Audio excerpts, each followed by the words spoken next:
Alors, normalement, on devrait déjà être en ligne, mais j'attends de voir notre petite fenêtre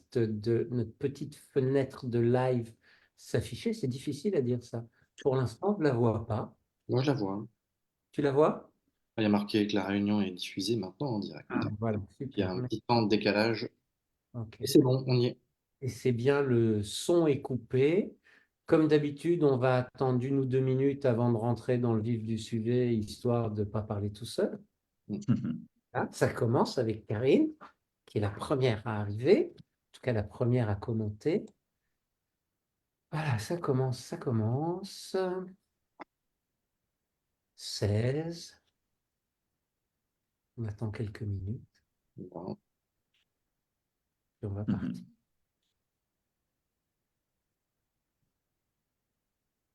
Ouais, c'est chouette, il y a des gens. Bonjour les gens, comme disent certains leaders politiques. Ah oui. Euh, Et j'ai changé. J'ai changé. mais pas tout à fait avec ce genre d'intonation. Bref, 25. Voyons un peu si on se remplit. À partir Profitez, mesdames et messieurs. Dans un à partir- instant, on ça fait va comme. commencer. Il y a un chat, il y a des chauves Ouais, il y a tout ce qu'il et faut. il y a un savant fou. Saurez-vous le qui est qui? Bon jeu. Bonsoir à toutes et à tous, c'est chouette de vous voir. Alors, enfin, de vous voir est un grand mot, de voir vos noms s'afficher serait plus honnête. Je ne vous présente pas mes deux acolytes ce soir, hein, Clément et Yann. Je pense que vous les connaissez déjà suffisamment pour qu'il n'en soit plus besoin. En revanche, je vais juste dire un mot pour présenter cette soirée qui est un peu bizarre pour moi, puisque je change de rôle et que je vais passer le bâton de parole ou d'animateur, ou je ne sais pas comment il faut dire, pas le bâton de pluie en tout cas, à Yann, de telle manière que ce soit moi qui réponde exceptionnellement à vos questions. Yann, le bâton est à toi. Merci, tu seras au centre de cette soirée. En tout cas, bonsoir à tout le monde, les personnes qu'on retrouve, les nouveaux venus. Principe de l'émission, eh bien, nous allons échanger sous vos yeux ébahis autour d'une thématique, d'un sujet. Ce soir, il s'agit de l'hypnose conversationnelle. Certains nous connaissent déjà. Jean Dupré donc, sera au cœur de la soirée puisque c'est l'expert, le spécialiste francophone en la matière par excellence, celui qui nous est envié et qui est cité de toutes parts, souvent imité, jamais égalé. Clément Appelian, mon acolyte, vous le reconnaîtrez à sa chevelure abondante, c'est l'exception qui confirme la règle ce soir. Tu es le directeur du centre de recherche de l'Arche, centre de recherche en hypnose sciences cognitives. Bonsoir à tous. Et moi-même, que vous croisez parfois ici, directeur des éditions du Rêve Lucide, et qui est pratiqué l'hypnose dans divers contextes. Voilà. Alors, on vous laisse un peu plus le temps d'arriver, mais pour bien situer les choses, est-ce que tu pourrais, avant qu'on rentre dans l'épineux sujet des définitions en hypnose, c'est un sujet passionnant sur lequel on se divise depuis à peu près 2 siècles. On s'arrache les cheveux, on débat, on s'anathémise allègrement. Et comme ça ne suffisait pas simplement de définir l'hypnose, il a fallu que, Jean, tu t'amuses, avec d'autres évidemment, mais principalement toi, à ajouter à hypnose conversationnelle. Oui. Avant qu'on rentre dans le vif du sujet, qu'est-ce qui t'est arrivé? Qu'est-ce qui t'a pris? Ça a commencé comment? Avant qu'on dise ce dont il s'agit plus précisément, c'est quoi ton rapport à l'hypnose conversationnelle? Ça a commencé de plein de manières. J'ai presque envie de dire ça a commencé avec papa et maman qui étaient avocats avant d'être autre chose. Et quelque part, il fallait à table revendiquer sa place pour pouvoir l'ouvrir. Donc, ça a nécessité un long entraînement très précoce. Plus sérieusement, il y a eu plusieurs temps dans mon apprentissage de l'hypnose. Le premier temps, ça a été celui qu'on connaît, d'apprendre des inductions structurées, des protocoles, tout ça. Et puis, il s'est passé deux choses, deux, trois choses en parallèle. La première chose, c'est que, comme un certain nombre d'entre nous et de nos spectateurs, forcément, à un moment donné, à faire toujours la même chose, il y en a qui s'ennuient. Donc, ils ont besoin de renouveler leur manière de pratiquer. Ça, c'est la première chose. Et puis, la deuxième chose, c'est que très tôt, j'ai vécu un émerveillement confinant presque à la dévotion, si j'étais croyant, à l'égard du travail d'Erickson avec cette dimension souvent euh, presque ésotérique, tellement elle est magique, de comment il fait. Mm. Et, euh, et donc, ben, j'ai cherché un peu, alors sans avoir la moindre ambition d'avoir toutes ces qualités justement en termes d'induction, mais je suis allé chercher à partir de ce qui me convenait moi. Ma première rencontre avec l'hypnose, elle était passée par la PNL, le métamodèle, le recadrage, et déjà il y avait là un certain nombre d'éléments qui m'ont nourri. Donc, premier élément, l'ennui. Deuxième élément, Erickson. Troisième élément, les clients, qui sont nos plus merveilleux enseignants pour nous montrer les limites de tout ce qu'on savait jusque-là et nous obliger à nous renouveler et à trouver de nouvelles solutions. Je pense en particulier à une cliente que je recroiserai bientôt et pour qui j'ai beaucoup de tendresse, qui m'a mis en échec pendant une dizaine de séances en ne m'offrant pour seule réponse que les quatre mots que nous aimons tous tellement, vous savez, je ne sais pas. Ce qui m'a obligé à chercher toutes les manières possibles et imaginables de continuer à avancer avec elle. Et puis, quatrième et dernier élément, je crois, mais je peux me tromper, mais l'impression que j'ai eue, c'est que lorsque j'ai commencé à accompagner des formations comme assistant de formation, on disait superviseur à l'époque à l'Arche, euh, je crois que Kevin a repéré le fait que chaque feedback avait tendance à ressembler à une mini-séance de 3 minutes et à regarder ça avec intérêt.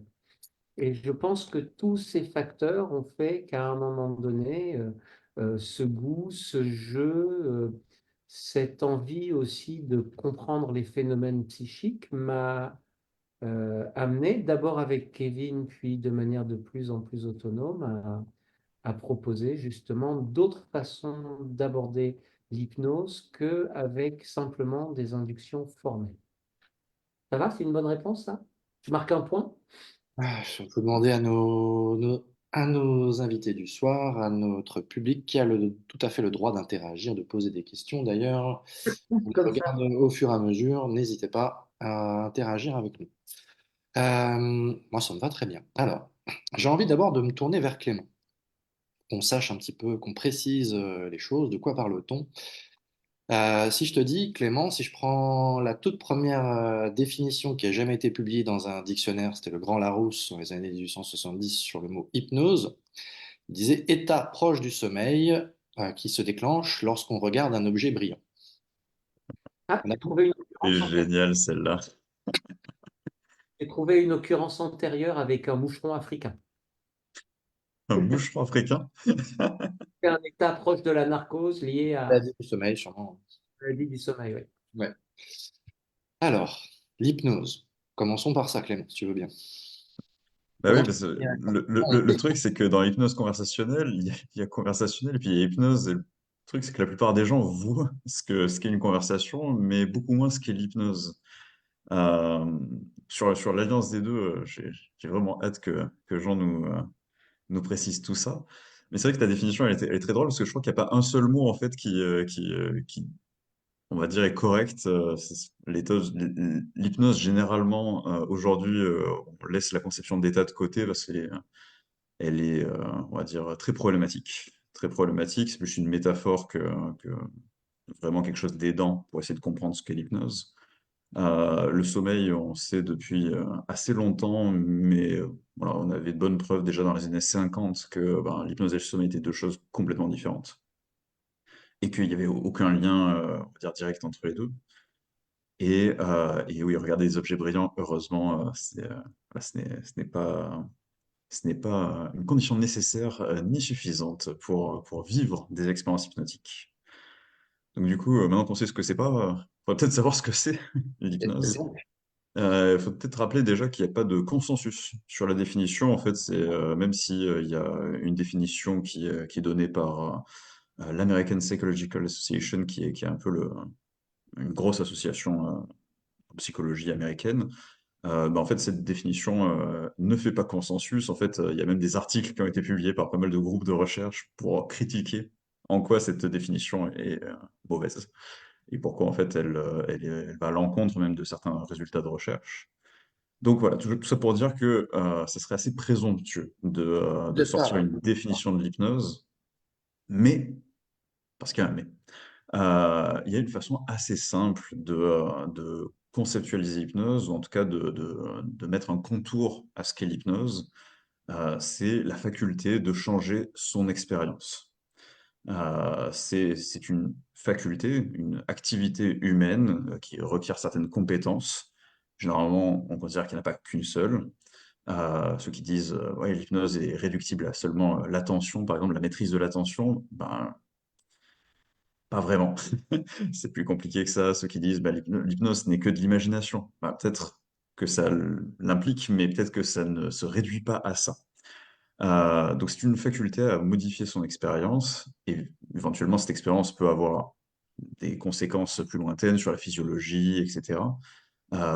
Mais c'est notre expérience directe, nos perceptions, notre cognition, notre mémoire, etc., qui peut être altérée de la sorte. Donc voilà, en très bref, une conceptualisation que je trouve assez aidante pour cerner plein de phénomènes hypnotiques. Très bien. Et quand on accole conversationnel à hypnose, avant que je passe la parole à Jean, toi, ça te choque, Clément, ou pas? Hypnose conversationnelle. Ben, en fait, ça dépend vraiment de quelle définition on a de l'hypnose, parce que là, encore une fois, je dis que c'était une définition que je trouve utile pour à cerner ce qu'est l'hypnose et ce que sont les phénomènes hypnotiques. Mais en fait, c'est extrêmement large et en fait, c'est très imparfait. Genre, c'est une définition qui prendrait l'eau dans tous les sens.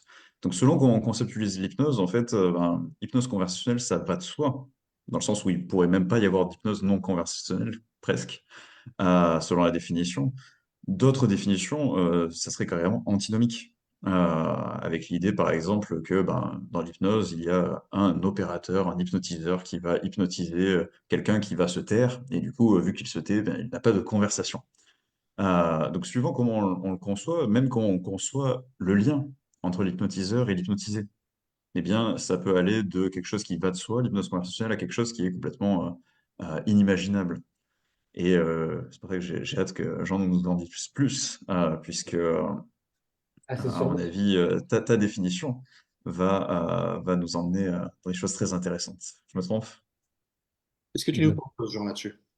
Alors déjà, je voudrais sourire gentiment, effectivement, à la définition de l'APA que je vais quand même vous livrer pour mémoire de l'hypnose. Un état de conscience qui induit une absorption de l'attention et une diminution de la conscience, caractérisée par une plus grande capacité à répondre aux suggestions. On dirait de la machine à phrase. Mais je suis méchant. Alors, tu veux quoi, ma définition de l'hypnose ou de l'hypnose conversationnelle? Hypnose conversationnelle, s'il te plaît. Ben, je vais commencer par l'hypnose. Très bien.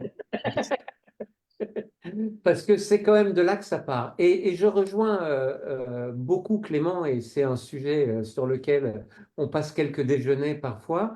Je rejoins beaucoup Clément sur l'idée que l'hypnose soit une forme de métacognition, comme un outil de mise à jour de nos fonctionnements psychiques habituellement fixes. En fait, l'impression que j'ai, et je vais vous parler d'impression parce que je ne suis pas scientifique à cet endroit-là et je ne détiens pas la vérité. J'ai juste une expérience et des intuitions que j'ai envie de vous partager.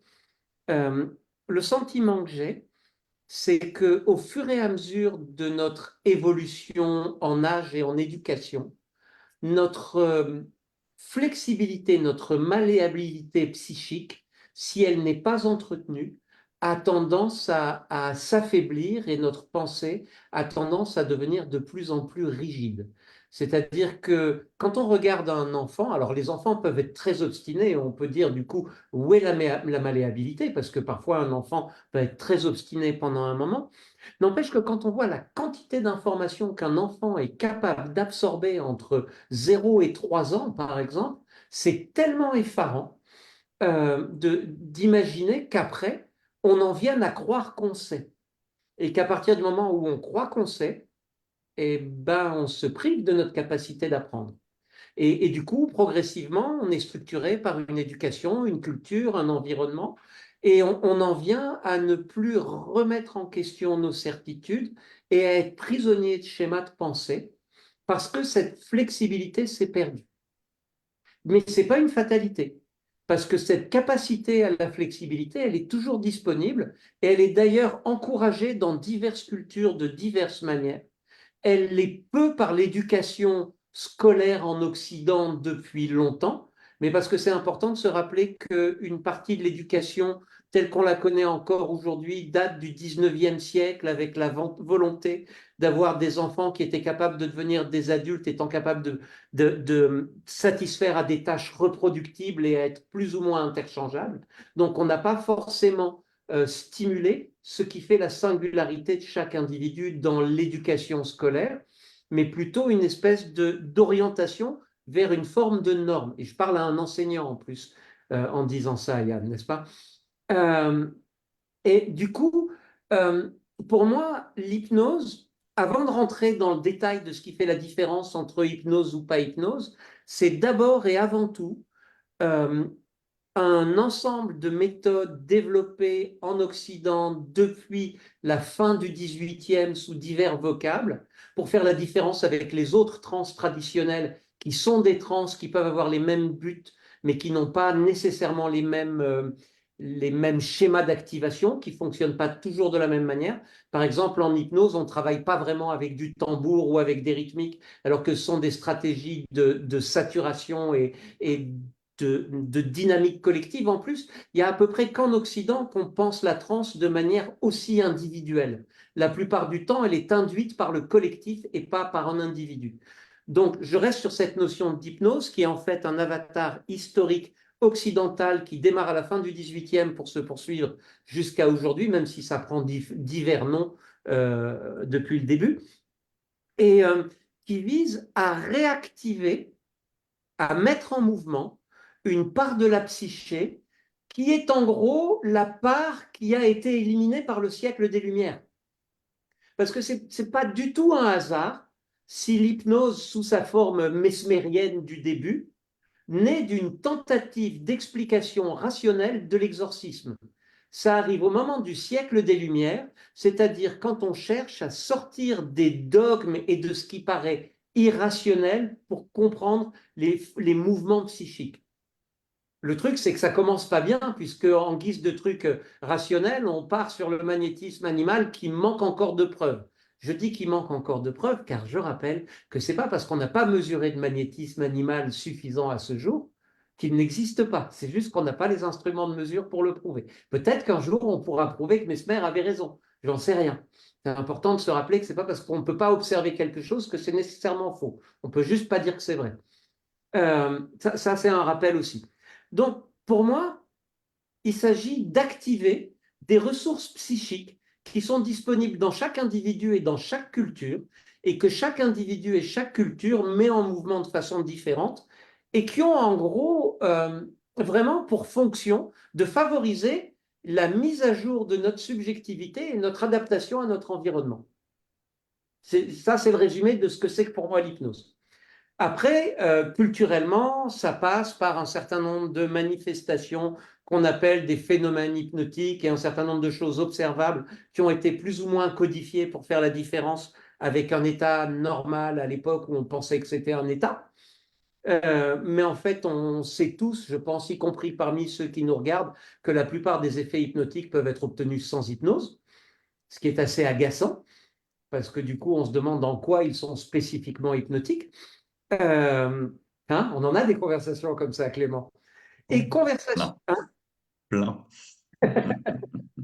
et conversationnel parce que la proposition de l'hypnose conversationnelle, c'est pas nécessairement que le client va d'ailleurs parler une fois qu'il est en hypnose, parce que là, on est dans une logique dialogique au sein du travail en hypnose, mais que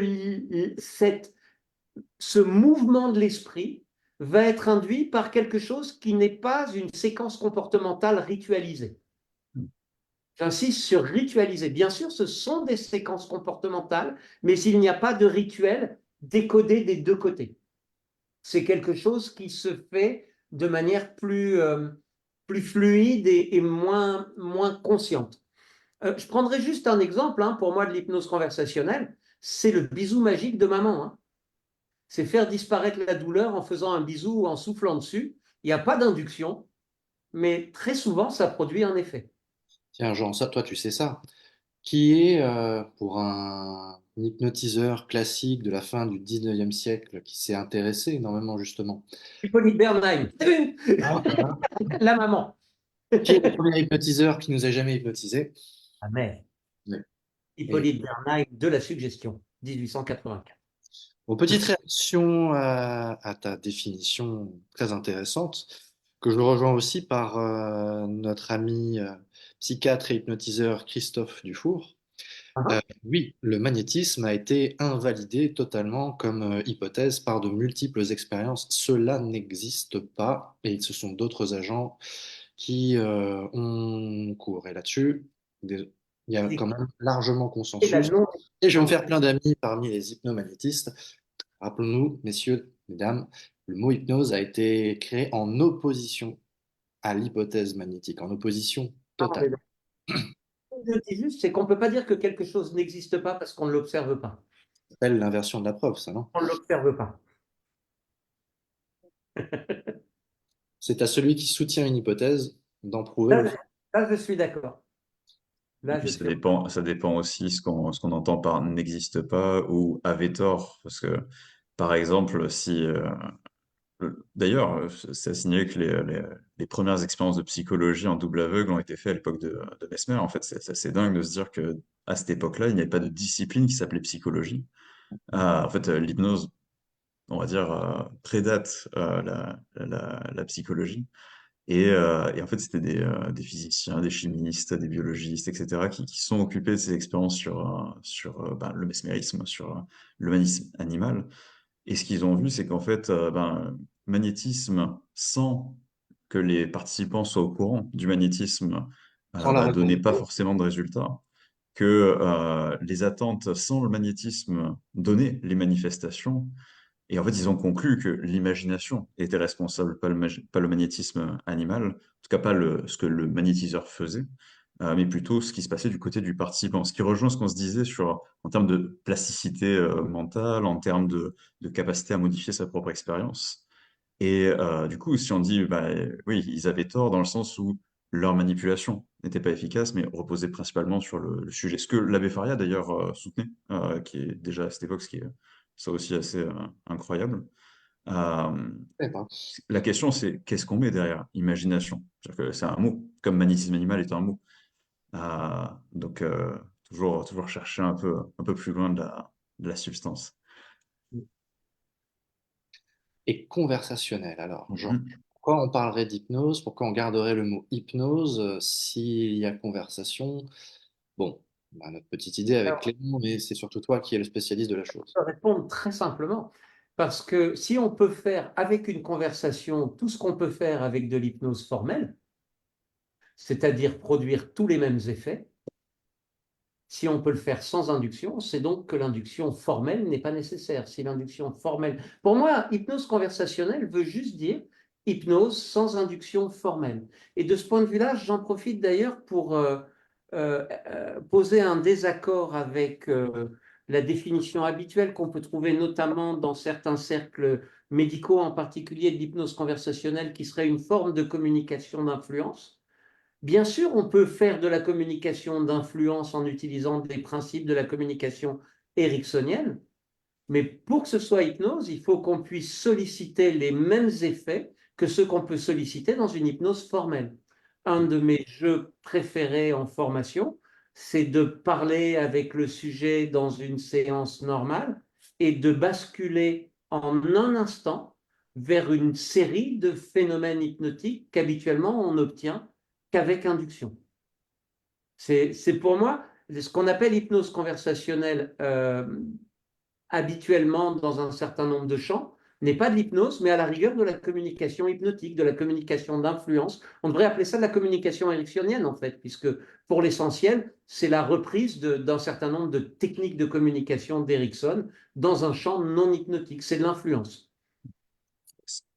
si je peux me permettre une question, tu trouves pas ça assez ironique ou assez drôle, le fait que à une certaine époque, moi, l'hypnose était assez peu connectée à cette idée de communication d'influence, tout ce qui nous vient du champ de la psychologie sociale. Mon intuition me dit que c'est plutôt Erickson qui allait chercher des choses du côté de la recherche qui était assez florissante à cette époque-là et qui les a ramenées sous le terme de suggestion indirecte, de communication ericksonienne, enfin ce que les autres ont appelé communication ericksonienne, et qu'en fait, les gens qui détournent, on va dire, ces outils-là pour ne plus faire vraiment de l'hypnose, mais pour en fait refaire de l'influence, quelque part, on va dire plus direct, en fait, utilisent une version de la communication d'influence qui date des années 60 plutôt que celle des années 2020, parce que la recherche a progressé en fait entre-temps sur ce sujet. Alors que, donc, qu'est-ce que tu penses de ça? Est-ce que tu penses pas que, en fait, pour faire de l'hypnose conversationnelle, l'idée c'est plutôt de refaire comme faisait Erickson, c'est-à-dire aller chercher des outils dans la psychologie sociale et puis de les utiliser non pas pour influencer, pour vendre par exemple des produits, mais pour faire de l'hypnose, pour retrouver cette maladie psychique. T'en Ça a penses été quoi? un de mes premiers mouvements personnellement d'aller chercher du côté de la psychologie sociale quand j'ai commencé à pratiquer l'hypnose, c'est les deux disciplines que j'ai le plus abordées, ben, c'était la psychologie cognitive et la psychologie sociale parce qu'il me semblait, et l'anthropologie, mais pour d'autres raisons, parce qu'il me semblait que c'était là qu'il y avait le plus d'éléments à aller chercher.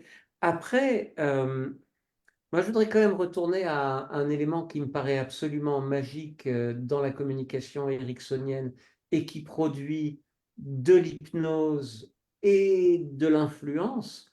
Moi, je suis amoureux du mécanisme de l'évocation et de la manière dont il oriente l'attention vers des associations d'idées. C'est-à-dire que là, typiquement, je crois qu'il y a il me semble que c'est à Columbia qu'on avait fait cette très jolie expérience avec des gens qui rentraient dans un couloir et on leur faisait lire d'un côté un texte anodin avec l'idée que c'était un truc sur la mémoire et de l'autre côté un texte sur Miami avec beaucoup de mots-clés liés à la retraite.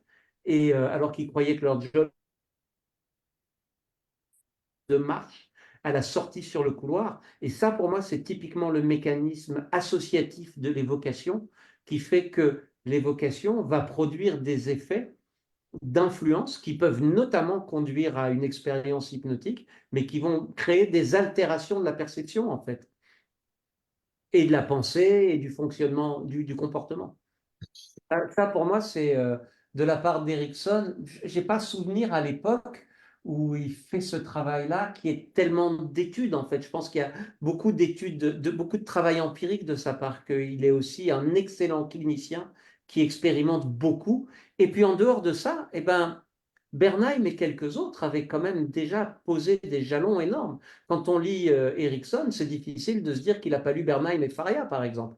Il les a Donc, lus. C'est le plus grand des classiques, Erickson, et ensuite il les dépasse.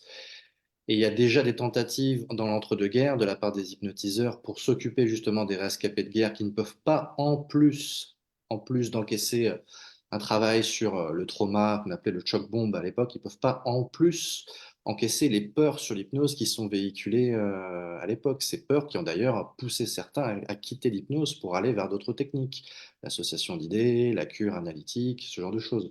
Et on a un certain nombre de praticiens entre les années 20 et 30 qui vont développer l'art du pré-talk, de l'évocation, du récit indirect. Alors, ça reste très ébauché.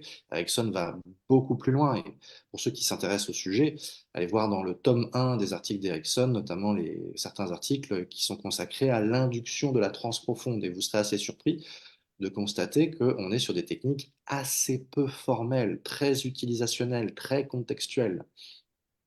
D'ailleurs, Jean, je voudrais qu'on rentre aussi un peu, qu'on donne de la matière, qu'on habille encore plus cette hypnose conversationnelle.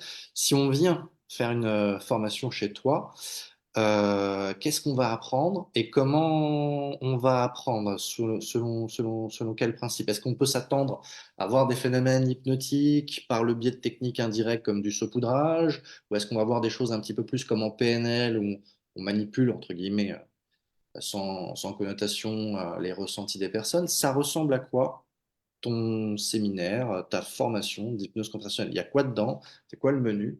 avant Raconte-nous de un me peu. lancer dans l'autopromotion, qui n'est pas mon exercice préféré, je voudrais déjà rappeler que toute personne convenablement formée à l'hypnose ericksonienne sait déjà pratiquer l'hypnose conversationnelle, que ce soit par un certain nombre de techniques de suggestion indirecte ou par exemple, des techniques d'histoires encastrées, de métaphores, etc. C'est-à-dire que l'hypnose conversationnelle, c'est en fait, d'une certaine manière, la base d'une bonne partie de ce qui fait la caractéristique de l'hypnose ericksonienne.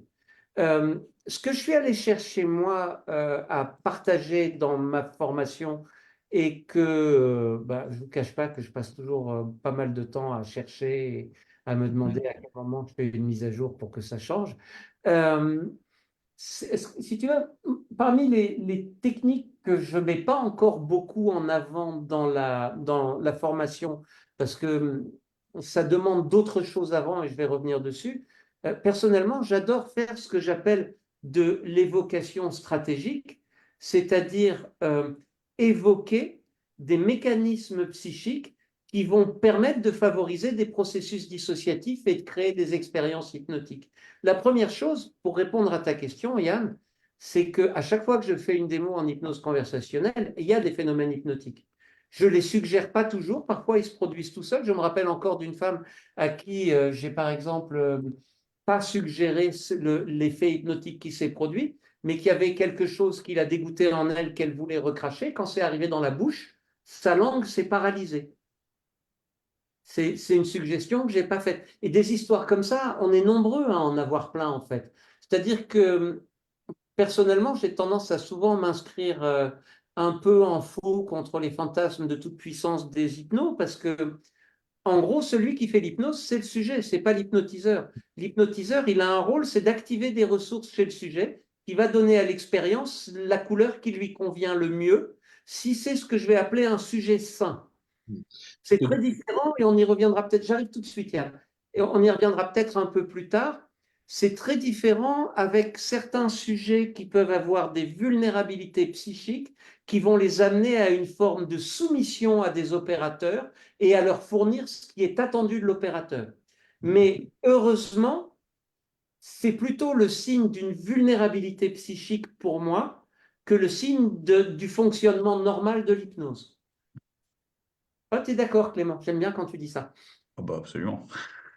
Oui, tu voulais m'interrompre, Yann, avant que j'aille plus loin. Parce que justement, en ces temps de controverse, telle prestation, on va dire douteuse, d'un grand nom de l'hypnose de spectacle et télévisuel, en ces temps d'affaires avec des abus, d'affaires Miller, on peut pas juste passer la question de l'hypnose est totalement inodore, inoffensive. Ce serait comme nier tout un tas de témoignages de personnes. Alors, on a des données de la recherche, on a aussi des données de l'histoire, hein. C'est des sujets qui ont été creusés depuis un bon Là moment. encore, Là, ça Bernheim, fait- dès le 19e, essaye de faire tirer un sujet. Je vous rappelle quelques éléments historiques pour ça, du coup, si tu permets, Yann. Déjà, Bernheim essaye de faire tirer un sujet avec un pistolet sur un de ses collaborateurs par un sujet en transe. Le sujet tire quand les balles sont à blanc, mais ne tire pas quand les balles sont réelles. Ce qui était ça avait déjà été fait avant lui à la Salpêtrière, justement. Ouais. Deuxième exemple intéressant, la justice, lors du procès de la malle sanglante, refusera l'excuse d'hypnose pour renoncer à la responsabilité de la criminelle. C'est-à-dire que ça n'est pas considéré par la justice à l'époque comme un facteur d'atténuation de responsabilité.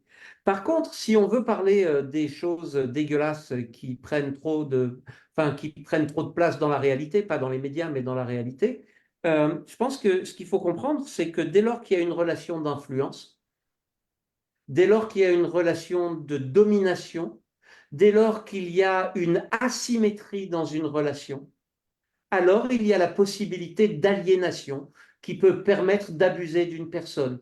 Pour moi, dans bien des cas, ce n'est pas l'hypnose qui est en jeu, c'est le rapport asymétrique de pouvoir.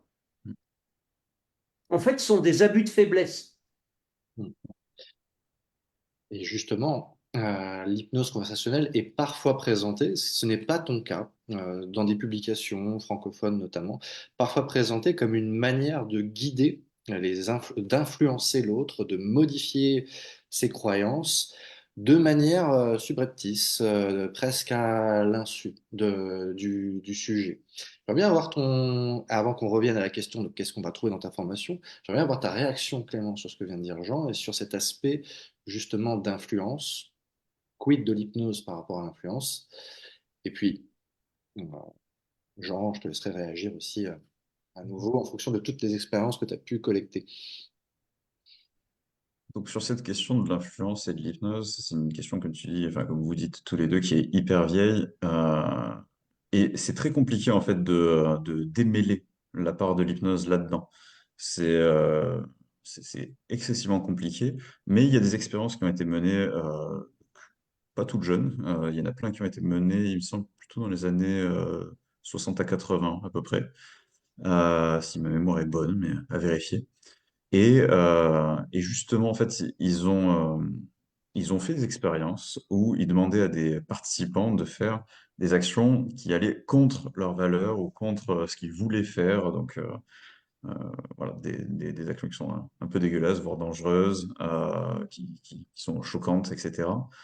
Et avec l'hypnose, on peut les forcer à faire des actions qui sont dangereuses, choquantes, qui vont contre leurs valeurs.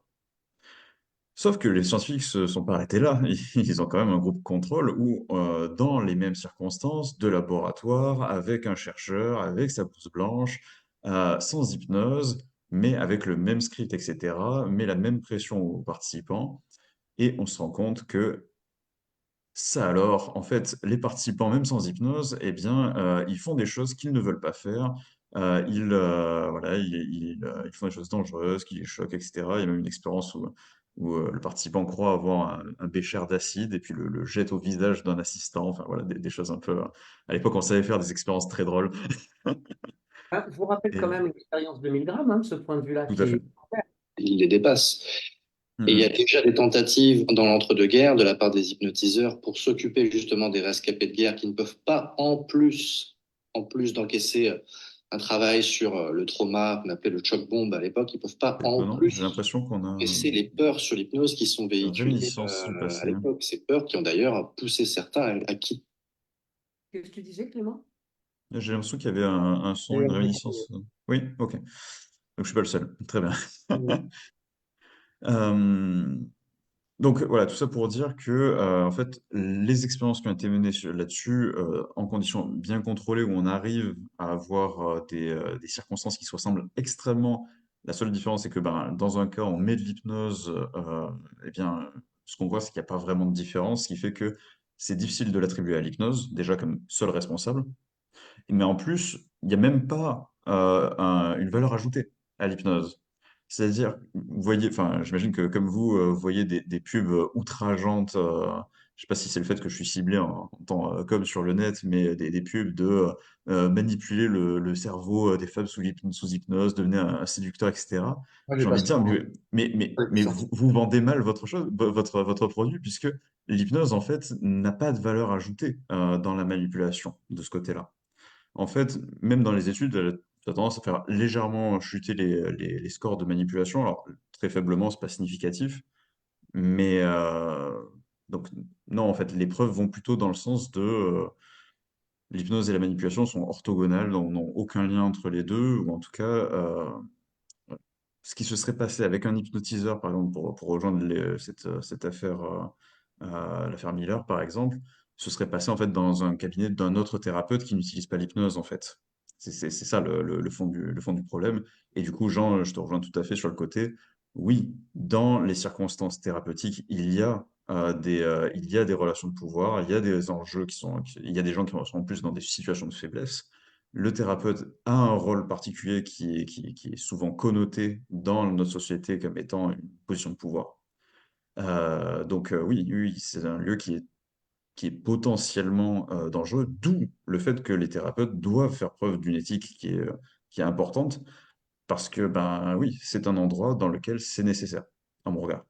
Eux sont à la fois des professionnels de la manipulation et des substituts de liens d'attachement.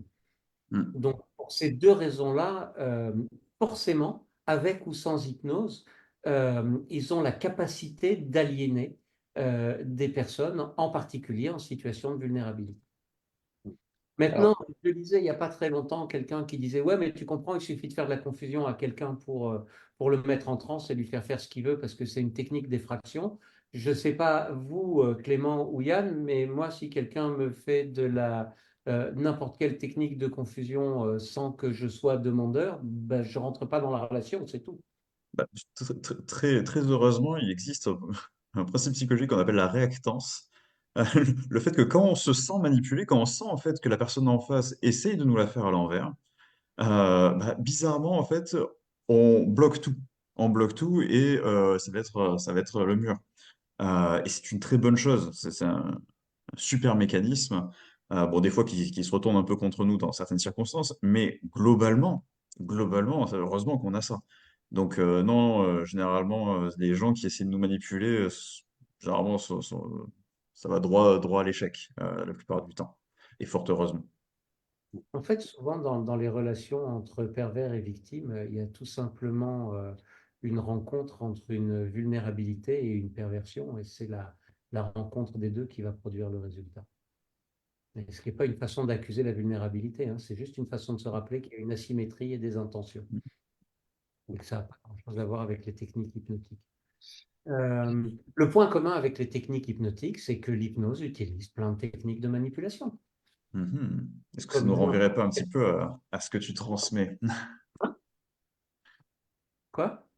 Est-ce que ça nous renverrait pas un peu à ce que tu transmets dans ta formation, puisqu'on en parlait tout à l'heure, hein? On va y revenir, mais si tu veux, pour moi, déjà le mot manipulation, pour moi, n'est pas tabou, Mhm. puisque c'est juste un mot un peu moins chic pour parler d'influence, et un accompagnant qui n'a pas d'influence a assez peu de chances d'avoir de l'efficacité. Donc, On se demanderait pourquoi on le paierait du coup. Euh, du coup, ça pour moi, c'est pas le sujet. Alors, pour revenir à ce que je transmets, euh, si tu veux, moi, je suis parti du constat qu'il y a un certain nombre d'inducteurs dans le fonctionnement psychique qui vont amener à des altérations fortes de l'état de conscience. Euh, Certains que je considère comme immoraux, comme la menace, parce que c'est un très puissant. Il n'y a pas d'inducteur plus puissant que la peur, je pense, sauf que celui-là, a priori, je ne vais pas le souhaiter. Mais typiquement, une des sensations que j'ai souvent, et on en a souvent parlé aussi, c'est que dans l'hypnose, parmi les différentes dimensions de l'hypnose, il peut y avoir une parenté avec ce qui est de l'ordre de la sidération traumatique. Et donc, évidemment, tout ce qui va créer de la sidération traumatique peut potentiellement créer de l'hypnose. Mais on va mettre ça de côté déjà parce que ça, on ne touche pas, parce que notre métier n'est pas de blesser des gens, mais de faire ce qu'on peut pour qu'ils aillent le mieux possible. OK? Mais ça ne veut pas dire que ça n'existe pas. De la même façon, on va mettre de côté un certain nombre de ce qu'on pourrait appeler inducteurs d'états de conscience particuliers liés à la chimie du cerveau, parce que ceux-là sont soit illicites, soit réservés aux médecins, bref, ce n'est pas le sujet non plus. Donc, on en arrive à, pour moi, euh, quelques ingrédients qui favorisent la modification de l'état de conscience. Même si j'aime pas ce mot-là, hein, pardon, c'est pas le mot idéal, mais qui modifie la manière dont le cerveau fonctionne à un moment donné. Euh, la, la pre- Alors, je peux répondre à Christophe Dufour, je ne fais pas du tout de confusion entre coercition et influence. La peur, qui n'est pas nécessairement la contrainte, peut produire une influence, sans qu'il y ait nécessairement de la contrainte. Dans la plupart des cas, il n'y a pas besoin de contrainte pour créer de la sidération. Euh, de la même façon, j'en profite pour répondre à Marie Lisel. L'hypnose conversationnelle n'est pas simplement une conversation un peu hypnotique. S'il n'y a pas de transe, ce n'est pas de l'hypnose. On va faire simple. C'est-à-dire, s'il n'y a pas de phénomène identifié comme phénomène hypnotique, ce n'est pas de l'hypnose. Appelons ça comme on veut, mais ce n'est pas de l'hypnose. Déjà, après, on reviendra à cette histoire d'hypnose qui, pour moi, au fond, est une histoire comme plein d'autres histoires, un mythe comme plein d'autres mythes, et les mythes sont puissamment agissants dans toutes les cultures. Mais bon, c'est un Mhm. autre. Donc, pour revenir à ça, moi, je propose aux stagiaires en conversationnel qu'il y a 6 grands inducteurs qu'on peut utiliser en cabinet. La confusion ou la désorientation cognitive, c'est-à-dire quand on est en situation de ne plus savoir, La saturation qui vient consommer, on va dire, consommer l'essentiel de la bande passante de la cognition contrôlée. Euh, L'émotion qui est, telle que je la décris, comment je pourrais dire ça, le Stargate de la conscience, en fait, puisque d'un côté de l'émotion, il y a la conscience, et quand on rentre de l'émotion dans l'émotion, généralement, on a une régression spontanée qui nous emmène ailleurs. Et c'est là qu'on revoit cette dimension de sidération traumatique, bien souvent.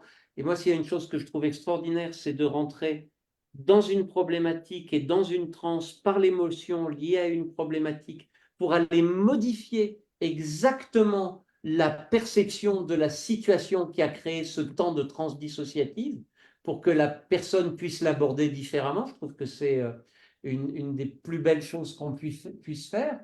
Il y a quoi encore? Je suis à combien? 4, c'est ça? L'imagination, qui est, qui est une autre porte amusante de la transe, parce que l'imagination, c'est un processus volontaire qui devient involontaire s'il est maintenu suffisamment longtemps. Tout artiste sait qu'on commence à faire quelque chose volontairement et qu'au bout d'un moment, il y a une forme d'automatisation de l'imagination qui se met en route. Ça fait 5 ou j'en ai oublié un pour l'instant? Je crois que tu as 4. Là, tu en es à 4. Je voudrais terminer par celle qui est pour moi la plus importante. Donc la confusion, la saturation, l'imagination, l'émotion. Ah merde. Je vais à la plus importante tout de suite, je reviendrai à l'autre. La plus importante pour moi, c'est une relation sécure. C'est-à-dire une relation où on n'a plus besoin de contrôle et où on peut se laisser aller à faire confiance. Chose qui n'est pas si courante que ça à l'âge adulte. Se laisser aller à faire totalement confiance. Et ça, pour moi, c'est un inducteur extrêmement puissant. Quand il n'y a plus besoin de contrôle, ben, on retrouve une forme de flexibilité différente. Pourquoi je n'arrive pas à retrouver la 6e? L'imagination, je révise, hein. Ah, ça me reviendra tout à l'heure. N'ayez pas peur. Mais en tout cas, ce qu'on va voir du coup dans la formation, c'est en fait, alors pour rien vous cacher, je vais vous donner une idée du déroulement. En gros, pendant les 3 premiers jours, on met les certitudes dans le shaker. Parce que l'idée de ça, c'est justement de recréer de la flexibilité en déjouant nos certitudes pour retourner à des questions, pour sortir des réponses et retourner à des questions, ce qui évidemment crée de la désorientation, de la confusion et de la saturation, parce que je vais venir à ce qui est pour moi l'essentiel dans tout ça après. Euh, Ensuite, au milieu de la formation, on fait un détour par la rhétorique pour découvrir certaines choses qui seront utiles pour la provocation, pour l'approche provocatrice de Farelli, qui est pour moi très intéressante parce qu'elle vient travailler ce qui est pour moi une belle position d'accompagnant, c'est-à-dire un mélange de chaleur, de sécurité et d'instabilité.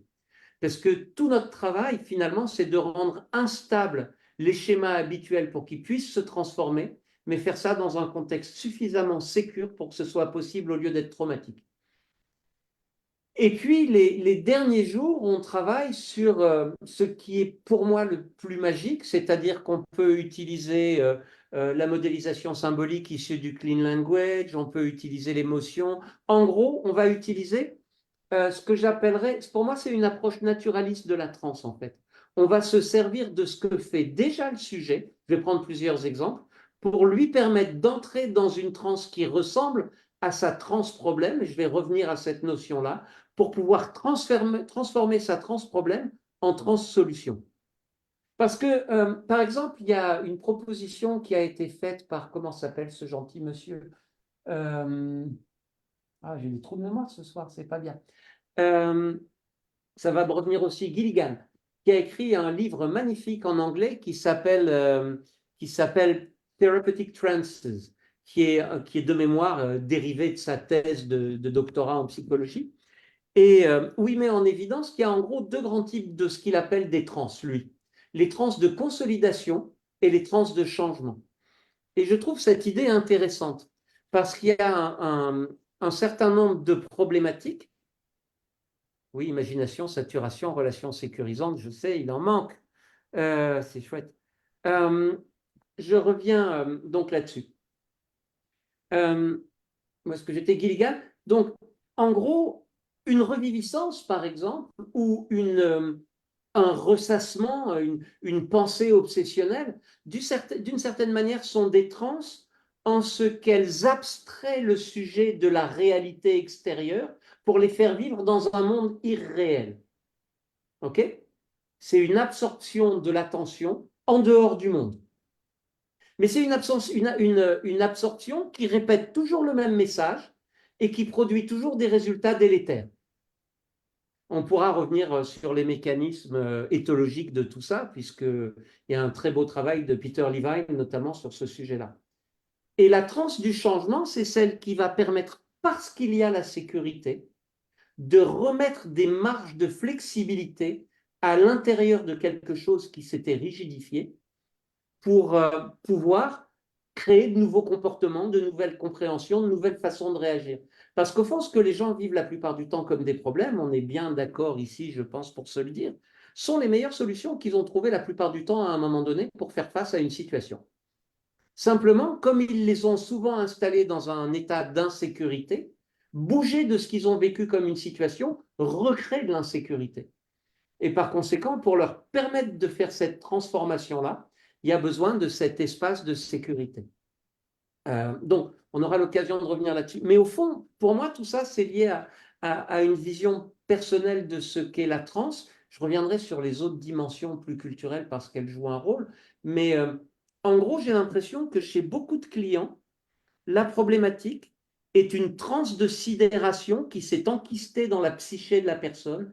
Et le rôle de l'accompagnement, c'est une métaphore, hein, c'est de percer le kyste pour que les tissus puissent se remettre en mouvement, que le kyste puisse se résorber et que la réintégration de ce qui était enquisté puisse se faire dans la psyché de l'individu. C'est comme terminer des dissociations. C'est utiliser la dissociation pour susciter des réassociations, en fait. Et Ça, si, Tout à fait. hein, il les dépasse. Et il y a Mhm. déjà des tentatives dans l'entre-deux-guerres de la part des Pas quoi, ça. hypnotiseurs pour Ça, s'occuper justement des c'est rescapés. mon ordinateur qui a démarré un truc tout seul. Pardon, Yann. C'est dommage, j'étais content de t'entendre. Donc, Mhm. voilà ce que moi j'essaye de transmettre, c'est d'utiliser tout ce que fait le sujet pour induire la transe et lui permettre d'évoluer. Et quand je dis que pour moi, toutes ces techniques ne sont pas l'essentiel, c'est que pour moi, l'essentiel est ailleurs. Il est dans. J'aime pas ce mot-là, mais j'en trouve pas d'autre pour l'instant. Il est dans la posture de l'accompagnant, dans sa disponibilité, dans sa qualité d'attention et dans ce dosage fin de mise en instabilité et de sécurisation en même temps, comme diraient certains. C'est-à-dire qu'il y a vraiment cet enjeu-là. Ouais, Yann, tu voulais dire quelque chose? Oui, sur cette posture, pour avoir accès à cette posture, pour avoir accès à cette capacité à sécuriser la relation, pourquoi on ne commencerait pas alors par apprendre directement l'hypnose conversationnelle? Et pourquoi on s'embête à faire toutes ces transformelles, à apprendre les suggestions directes, indirectes? Pourquoi on Alors, ne démarrerait pas déjà, justement par cette franchement, ça me paraît transformation? beaucoup plus difficile. J'ai l'impression qu'on peut faire de l'hypnose conversationnelle une fois qu'on a les bases de la communication hypnotique, une fois qu'on a les bases de l'induction, une fois qu'on a les bases de la posture. Certaines personnes, certainement, pourraient commencer par là. Tu sais, je me pose parfois la question sur pourquoi on ne commence pas l'apprentissage de l'hypnose par la qualité de la relation. Parce que la qualité de la relation, ce n'est pas quelque chose qui se décrète, c'est quelque chose qui s'expérimente, c'est quelque chose qui passe par l'expérience. Et c'est en faisant des expériences, même imparfaites, qu'on affine la manière dont on entre en relation. Je veux dire, tu vois, si on pense à l'enseignement de l'Arche, par exemple, faire des boucles 1 et des boucles 2, c'est certainement pas la façon la plus efficace d'accompagner quelqu'un en transe. Mais quel travail fantastique de maintien de l'attention et du tri sur l'autre et de la qualité de relation avec une surcharge cognitive, comment est-ce que ça permet de développer cette qualité d'attention à l'autre? C'est en gros bien, mais je le dis en formation de conversationnelle, en gros les outils sont à peu près la même chose que les poids qu'on met aux chevilles quand on veut développer ses performances de course. C'est-à-dire que c'est pas le but des outils, au fond, c'est pas dans ce cas-là que ce soit les outils qui sont efficaces, c'est qu'ils nous musclent dans notre qualité de relation, d'empathie, d'attention à l'autre, de vigilance, d'observation, d'analyse. parce que tous les praticiens expérimentés, toutes les praticiennes expérimentées qui nous écoutent là, savent bien que le plus important, c'est d'être aussi disponible que possible et aussi sécurisant que possible pour l'autre, les deux questions. Quand je dis aussi disponible, c'est-à-dire ne plus avoir dans son esprit autre chose que ce qui se passe dans l'instant. Et ça s'apprend par la pratique. Si on commençait par ça, je pense que ce serait très difficile à apprendre. Je peux rebondir si ça vous dérange pas. J'ai un truc qui m'est venu quand tu parlais, Jean, c'est que euh, souvent, quand on se lance dans n'importe quelle activité qui demande de l'effort, on a tendance à regarder les meilleurs. Et puis les meilleurs ont à peu près toujours les mêmes, les mêmes conseils qui est non, mais en fait, oublie la technique. En fait, ce qui est important, c'est de juste se laisser guider par le mouvement, etc. Des choses comme ça. Et en fait, des fois, il y a des débutants qui partent dans ces conseils-là et en fait se vautrent magistralement. J'ai l'impression qu'il y a des moments dans la pratique et que justement, dans le fait de pouvoir être vraiment en relation, dans une relation qui est de qualité avec l'autre, justement, il ne faut pas être pollué par tout un tas d'outils. Et je trouve qu'il y a beaucoup de gens qui oublient en fait l'hypnose, qui disent faire de l'hypnose conversationnelle, mais qui font pas de l'hypnose conversationnelle comme toi et moi on l'entend, enfin, qui font en fait soit de la discussion, ils racontent des histoires. Voilà. Gloubi-boulga. Et il n'y a plus vraiment d'hypnose. Le fait d'être passé par tout un cursus où on a bien appris, bien intégré des outils, est-ce que le fait d'arriver dans ta formation après avoir bien intégré ça, c'est pas l'occasion justement de laisser l'automatisme, laisser la trace, le sillon qui a été creusé, faire le boulot et mettre notre attention, mettre là où en fait les ressources sont précieuses avec la personne en face. En toute humilité, parce que c'est vraiment pas de moi que je parle quand je dis ça, je crois que l'hypnose conversationnelle n'est qu'une façon un peu plus subtile, un peu plus délicate de faire ce qu'on apprend par exemple en cycle 1 à l'Arche. C'est simple. Pour moi, l'enjeu de ce que j'essaye de transmettre, c'est de partir toujours plus du sujet pour créer la transe et le changement. Ça, pour moi, c'est le cœur de ça. Mais faire ça sans avoir déjà de l'entraînement et de la pratique, on ne sait même pas quoi chercher. On ne saurait même pas quoi chercher. On ne saurait pas quoi utiliser. C'est seulement une fois que les bases sont acquises qu'on peut faire ce truc-là, il me semble. Après, c'est toujours la même chose. Il y a des gens qui sont des naturals, soi-disant, parce qu'en fait, toute leur vie, toute leur éducation, tout leur parcours les a conduits à ça. Mais c'est pas parce qu'ils sont nés avec ça, c'est parce qu'ils l'ont appris sur d'autres chemins. C'est voilà. Donc, je suis toujours en train de chercher mon sixième inducteur parce que ça m'énerve. Pendant que tu cherches, Oui. euh, si on passe entre tes mains et qu'on intègre les outils, la posture de ta formation et même l'ensemble des inducteurs quand ils seront revenus, est-ce qu'ensuite d'ailleurs, est-ce que c'était ton cas, est-ce qu'ensuite on abandonne les inductions formelles? Ah non, Est-ce que tu conseilles de les abandonner? surtout pas. Surtout pas. Pour moi, il s'agit de rajouter une couche de compétences, pas de renoncer aux couches précédentes, en fait. Alors, pour être tout à fait honnête, parfois il m'est arrivé d'avoir des frustrations en séance en tant qu'opérateur parce que j'ai eu la chance pendant les 12 dernières années, non plus que ça, pendant les 13 dernières années, de faire une moyenne on va dire, de 4 cycles complets de cycle 1 de l'Arche tous les ans. Donc, j'ai eu la chance de réviser toutes ces notions en boucle. Mais oui, la focalisation, merci Elodie. Merci Elodie, c'est exactement ça. Ça fait plaisir quand on voit qu'il y a des élèves qui se souviennent. On se dit qu'on a bien travaillé. Euh, mais il n'y en a qu'un, alors je ne suis pas sûr qu'on ait si bien travaillé que ça. Euh, non, le premier conseil que je donne en sortant de conversationnel, c'est de retourner faire un technicien 2 en fait. C'est de remanger de l'induction formelle, justement pour se rappeler comment on fait. Pour moi, et pour répondre aussi à Marie tout à l'heure, parce qu'elle a des questions que je trouve très pertinentes, euh, Une induction formelle, c'est une induction où on sait que ça commence maintenant.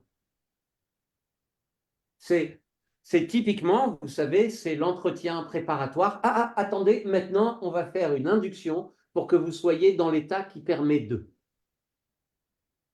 Comme je dis souvent en conversationnel, justement, euh, en fait, peut-être que la formation de conversationnel existe parce que je suis lâche et paresseux.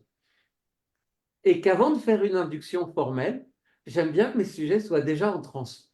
Ça réduit le risque d'échec et ça rend les choses plus simples. Euh, Ça n'est pas qu'une boutade, hein, parce que je pense qu'on a tous remarqué au début de notre pratique l'inconfort du est-ce que ça va marcher, même si on en a fait plein et tout ça. Et à moins d'avoir un ego délirant, il arrive qu'on doute de ce qu'on propose. Et l'avantage d'avoir un sujet qui est déjà passablement déstabilisé dans ses schémas psychiques habituels, c'est que ben, l'induction, elle passe naturellement presque comme une phase de repos. Ah, maintenant, je sais quoi faire et je sais quoi suivre et je peux y aller. Mais ce qui se passe effectivement, c'est que du coup, ma petite frustration, c'est qu'il arrive assez fréquemment qu'après 30-40 minutes d'entretien, je ne vois pas vraiment l'utilité de faire une induction parce qu'il faudrait ramener le sujet qui est déjà en plein travail, en fait. Donc, pour moi, il y a un risque à, pour moi, il y a un risque à ne pas faire d'induction formelle régulièrement, c'est-à-dire à ne pas faire de séquences ritualisées et identifiables par le sujet clairement comme 1, 2, 3, c'est là maintenant. C'est de devenir incompétent à ce travail-là et c'est dommage. C'est dommage de perdre une compétence qui est essentielle dans plein de cas, même si elle n'est pas toujours nécessaire. À ce sujet, une étudiante à un séminaire que l'Arche avait proposé il y a quelques années, on invitait Giorgio Nardone, qui a abandonné la transformelle, mais qui a été travaillé avec Ericsson, qui a été travaillé avec les grands Ericksoniens. Donc une étudiante posait la question, mais alors pourquoi on s'embête avec toutes ces lévitations de main, toutes ces choses-là? Et Nardone lui disait, mais continuez, c'est primordial. Moi, j'ai arrêté parce que je l'ai fait des milliers de fois et je n'explore qu'un segment de la thérapie. Et sur ce segment-là, je m'appuie sur mon expérience des transformels. Je le cite à peu près de mémoire, mais c'était en gros Oui. l'idée. Tu pourrais le rejoindre là-dessus, toi? Pas tout à fait. C'est-à-dire que pour moi, ce n'est pas la transe qui est formelle, c'est l'induction. Et ce n'est pas du tout la même chose. Pour moi, une transe, c'est une transe, elle est ni formelle ni informelle. Si elle est informelle, c'est probablement que ce n'est pas une transe. Une transe, c'est observable ou c'est pas observable. C'est observable d'abord par une catalepsie du regard, puis par une catalepsie de tout le corps, puis par des réactions émotionnelles beaucoup plus accessibles, puis par des mouvements de pensée inhabituels. Souvent, et il m'est arrivé de dire une fois en formation, pour moi, il n'y a pas d'hypnose tant que le sujet, en fait, ne se dit pas What the fuck? Qu'est-ce qui se passe dans mon esprit? Tant que le sujet n'est pas lui-même surpris par sa propre production psychique, ça me gêne un peu de parler de transe. Pour moi, il y a transe quand le sujet est lui-même surpris de ce qu'il est en train de vivre. Si c'est attendu, est-ce que c'est vraiment une transe? C'est peut-être de l'influence, c'est peut-être une induction informelle, mais est-ce que c'est une transe? C'est pas la même chose, une transe informelle et une induction informelle. Une induction, c'est encore une fois, c'est une séquence comportementale ritualisée. Donc une induction informelle, c'est une séquence, un ensemble de séquences comportementales non ritualisées, pas structurées de la même manière, ok, plus floues. Mais une transe informelle, je ne sais pas ce que c'est. Pour moi, la transe, c'est vraiment cet état de flexibilité psychique qui fait la différence avec l'état habituel. Est-ce que c'est Cet un... état où il n'y a plus de ça c'est vrai, ça c'est pas vrai, ça c'est possible, ça c'est pas possible. Un état où une expérience d'être où ça fait. Et tiens, si on essayait, oh c'est étonnant, ça marche. Oui, pardon Yann. Non, non, non, c'est intéressant. Est-ce que ça a un intérêt alors dans cette optique-là, ces histoires, je dis ces histoires, de profondeur de transe? Ah, je vais répondre de manière ericksonienne. Erickson disait un truc que j'aime beaucoup. Si tu induis une analgésie sur une partie du corps d'une personne qui par ailleurs est complètement consciente, est-ce que la transe est profonde ou pas? Et il Et, répond à ça, justement, à ça. et il répond, ce qui fait la profondeur de la transe, c'est la distance à l'orientation habituelle de la conscience, mais ça peut être sur un fonctionnement psychique ou sur un fonctionnement corporel. C'est-à-dire que la transe, il y a des pseudo-transes partielles qui sont beaucoup plus profondes que certaines transes dites profondes, et inversement. C'est ce qui va faire ça. Ce qui fait, tu vois, un des paradoxes, je compte plus, et peut-être il y en a dans nos auditeurs qui confirmeront pour que je donne pas trop l'impression de me la péter, j'ai pas envie de ça. Mais je compte plus le nombre de personnes en formation qui m'ont dit après une démo en conversationnel, c'est la transe la plus profonde que j'ai vécue. Parce que, en fait, justement, une personne qui a l'habitude de résister à quelque chose de prévisible et d'analytique et de compris, ben, comment tu fais quand tu sais pas exactement comment ça marche? Et du coup, tu peux vivre des expériences plus lointaines. Donc, pour moi, la bonne profondeur de la transe, c'est celle que le sujet est prêt à vivre au moment où il la vit, en fait. Celle qui lui convient. Moi, je n'ai pas de religion à cet endroit-là. Moi, je suis Alors, pardon, je vais le faire en mode angélique, mais je suis au service de mes clients. Ce qui m'importe, c'est que ça leur convienne à eux. Parfois, ça prend du temps. Je cite souvent en formation, pardon Yann, un, un médecin que j'ai eu comme client qui m'a baladé autant qu'il est possible pendant 2 séances. Je pense à lui parce que c'était vraiment très très beau. Alors, on a quand même fait un peu de chute arrière, tout ça, parce qu'il y a quand même un peu de mouvement idéomoteur. On peut toujours faire quelque chose, mais il m'a bien résisté. C'était marrant, hein. Sa problématique était liée au contrôle, mais on s'en est rendu compte en échangeant progressivement, mais c'est souvent le cas.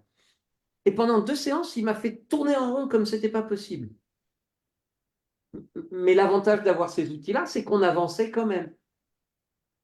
Et à la troisième séance, je ne vais pas dire exactement ce qu'il m'a dit pour que s'il tombe sur la vidéo, ils ne se reconnaissent pas, mais il m'a dit un truc tellement culotté et familier que je me suis dit, ça y est, le lien est tellement fort que la prochaine fois, la transe formelle va passer. Et de facto, il est resté 45 minutes, les yeux ouverts comme ça, sans bouger. C'était très étrange à voir. C'est-à-dire que le bon niveau de transe, c'est celui que le sujet peut vivre aujourd'hui. C'est comme si tu me disais, c'est quoi le bon niveau d'entraînement muscu? Ben, c'est un tout petit peu plus que ce que tu ferais normalement, mais ce que tu peux faire, pas plus. Pour moi, c'est un peu du même ordre, en fait. C'est l'entraînement d'une faculté psychique, la transe, ni plus ni moins, hein. Il y a quelque chose d'assez amusant et finalement le passé rejoint le présent, donc toi le présent. Ce qu'on appelle aujourd'hui des trans profondes, c'est plutôt des trans assez cataleptiques, dites stuporeuses, où il ne se passe pas grand-chose, qui n'ont pas forcément toujours un grand intérêt tout le temps, ça peut, pour la thérapie. Les anciens hypnotiseurs qui s'amusaient à aller travailler la transe vraiment, on va dire, profonde, mais il faut mettre beaucoup de guillemets, donc qui rentraient dans l'exploration du somnambulisme, à quoi ressemble une séance avec un somnambule? À une conversation, à une interaction.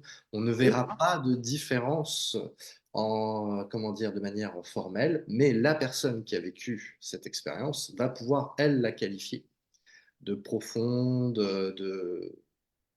décapante, d'extraordinaire. C'est ça qui est assez amusant, c'est que l'hypnose du passé, avec les trans vraiment les plus abouties, celle où on faisait des amputations directement sur le champ de bataille, ça ressemblerait, je pense, à ce que tu proposes d'un point de vue formel. Je voulais juste souligner ce parallèle. Avec, je crois, un élément supplémentaire. Je pense que la forme de la transe évolue avec la culture et avec la personnalité du sujet. Je pense que ce sont deux facteurs majeurs. C'est-à-dire que je pense qu'au 19e en particulier, les trans spectaculaires faisaient davantage partie de la culture qu'aujourd'hui. Et d'autre part, les récits qu'on a de trans, on l'oublie parfois, sont souvent quand même des récits de patients psychiatriques assez lourds avec des capacités dissociatives qui ne sont pas celles du kidam moyen en peu de temps en tout cas. Hmm. Pas tout le temps psychiatrique, mais c'était certainement pas la norme, effectivement. Oui, non, je parle en moyenne, hein. Quand on lit les expériences de Janet, je pense à ça quand tu me parles de Mais somnambule. c'est que psychiatrique. Donc, Pas que, hein, c'était pas l'idée. Et si tu veux, si on pense aussi c'était Victor, hein, le- Horace, Victor. voilà, le jardinier. Euh, Depuis Ségur, c'est ça? mais dans ce cas-là, on a en plus un rapport d'autorité qui est stratosphérique en fait, entre la personne qui n'est rien et celle qui incarne le sommet du pouvoir social.